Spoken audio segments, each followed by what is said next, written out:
Hi friends இன்னைக்கு நம்ம 12th business maths பார்க்குறோம். chapter 1ல rank of matrix பேஸ் பண்ணி நம்ம sums பார்க்கலாம். example sum 1.1ல find the rank of a matrix A equal to 1 5 3 9 கொடுத்துட்டாங்க. இப்போலாம் ஏன்னு அஸ்யூம் பண்ணிட்டாங்க. அஸ்யூம் பண்ணலை அப்படின்னா நம்ம லெட் A equal டுன்னு எடுத்துக்கணும். இப்போ A equal to என்ன கொடுத்துருக்காங்க 1 5 3 9. அப்போ ஆர்டர் ஆஃப் ஏ இஸ் என்னது நம்மளுக்கு 2x2. ஆர்டர் ஆஃப் மேட்ரிக்ஸ் என்னது நம்மளுக்கு 2x2. அப்போ தேர்ஃபோர் ரோ ஆஃப் ஏ என்னன்னா எப்படி இருக்கும்னா இங்கே 2x2னால நம்மளுக்கு வேல்யூ ஒன்று 2வாக இருக்கும், அப்படி இல்லைன்னா 1ஆ வரலாம். ரேங்க் ஆஃப் மேட்ரிக்ஸ் அதான் லெஸ் தேன் ஈக்குவல் டு 2. ஒன்று 2 இருக்கலாம் அல்லது 1 இருக்கலாம். இப்போ இதுக்கு பேர் என்னன்னா ஈக்குவலன்ஸ்னு அர்த்தம். இப்படி போட்டால் இதுக்கு பேர் இப்போ ஈக்குவலன்ஸ் ஈக்குவல் டு இப்போ ரேங்க் ஆஃப் மேட்ரிக்ஸை பொறுத்த வரைக்கும் ஃபஸ்ட்டு ரோ அப்படியே தான் இருக்கும். அந்த ரோக்கு கீழே வர வேல்யூஸை நம்ம என்ன பண்ணணும்னா 0வாக மாற்றணும்.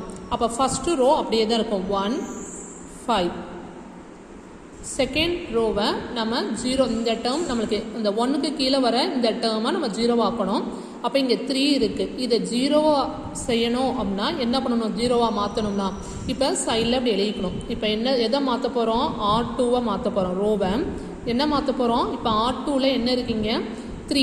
அப்போ இங்கே மேலே 3 இருந்துச்சு அப்படின்னா ரெண்டையும் மைனஸ் பண்ணால் இந்த இடம் 0 ஆயிரும். அப்போ மேலே உள்ள ரோ R1 எதால் நம்ம ப்ராடக்ட் பண்ணணும்னா 3ஆல் ப்ராடக்ட் பண்ணணும்.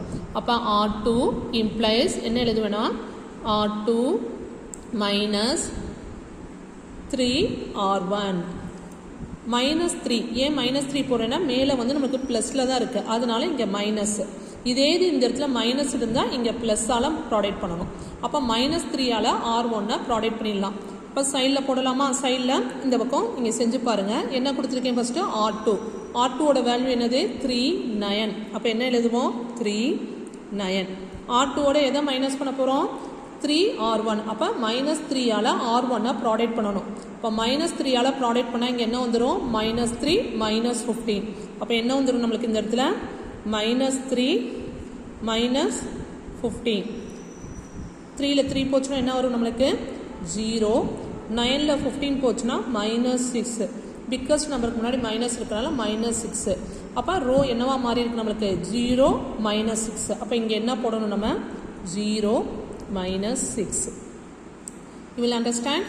இப்போ என்ன கொடுத்துருக்கா இதை எப்படி மாற்றிருக்கோம் இந்த இடம் நமக்கு 0 ஆக்கணும். அப்போ இதை 0 ஆக்கணும்னா இங்கே 3 இருக்குது மேலும். அப்போ என்ன இருக்கணும் 3 இருந்தால் மட்டும்தான் நம்ம 0 பண்ண முடியும். அதனால ஃபஸ்ட்டு நான் என்ன பண்ணுறேன் R2 மாற்ற போகிறேன். R2 இம்ப்ளைஸ் R2ஓட எதை மைனஸ் பண்ண போகிறேன் R1. பட் அங்கே 3 இருந்தால் மட்டும்தான் நமக்கு கீழே 0 வரும். அப்போ இந்த ஹோல் டேர்மையும் என்ன பண்ணுறேன் R1 டேர்மை 3ஆல் ப்ராடக்ட் பண்ணுறேன். அதான் மைனஸ் 3R1. இங்கே ப்ளஸில் இருக்கனால நான் மைனஸால் ப்ராடக்ட் பண்ணியிருக்கேன். அதுதான் இங்கே வேல்யூ என்ன வந்திருக்கு 0 மைனஸ் 6. இப்போ இதை நம்மளால் 0 ஆக்க முடியுமா? எப்போதுமே இப்படி தான் இங்கே மேலே 1 இருக்கும், இந்த டேர்மை நம்ம 0 ஆக்குவோம். பட் இதை நம்மளால் 0 ஆக்க முடியாது. ஏன்னா மேலே பார்த்தோம்னா இங்கே மைனஸ் இப்போ 0ட 1 மைனஸ் பண்ணால் இங்கே வேல்யூ வந்துடும். பட் இங்கே நம்மளுக்கு 0 தான் வேணும். அதனால இந்த டேர்மை நம்மளால் என்ன பண்ண முடியாது 0வாக மாற்ற முடியாது. அப்போ ரேங்க் ஆஃப் மேட்ரிக்ஸ் என்ன வரும் இப்போ இந்த இடம் 0 ஆச்சோம்னா அப்போ R2 ஃபுல்லாக 0 ஆயிரும். அப்போ ரோ ஆஃப் ஏ என்னவா இருக்கும் ஒரு ரோ தான் இருக்கும். அதனால் ரோ ஆஃப் ஏ 1ஆ இருக்கும். பட் இந்த டேர்ம் 0 ஆகாதனால நம்மளுக்கு ரேங்க் ஆஃப் மேட்ரிக்ஸ் என்னது row of A equal to என்னவா இருக்கும் 2. இதுதான் அப்போ ரேங்க் ஆஃப் மேட்ரிக்ஸ் என்னது இதுக்கு row of A equal to 2. இது 2x2னால நம்மளுக்கு ஈஸியாக வந்துடுச்சு. 3x3 போடும்போது ஈஸி தான். நம்ம என்னன்னா ரோவை மாற்றினா ரோவை மட்டும்தான் மாற்றணும். ஒரு இடத்துல ரோவையும் காலத்தையும் நம்ம என்ன பண்ணக்கூடாது இன்டர்சேஞ்ச் பண்ணக்கூடாது, அது தப்பு. அப்போ ரோவை மட்டும்தான் மாற்றுற மாதிரி இருக்கும். ஓகேவா? சரி, இதில் ஏதாவது டவுட் இருந்தால் எனக்கு அடுத்த கிளாஸஸில் நீங்கள் கேளுங்க. நெக்ஸ்ட் கிளாஸில் நம்ம 3x3 வச்சு நம்ம அடுத்த rank of matrix find out பண்ணலாம். ஓகே, பாய்.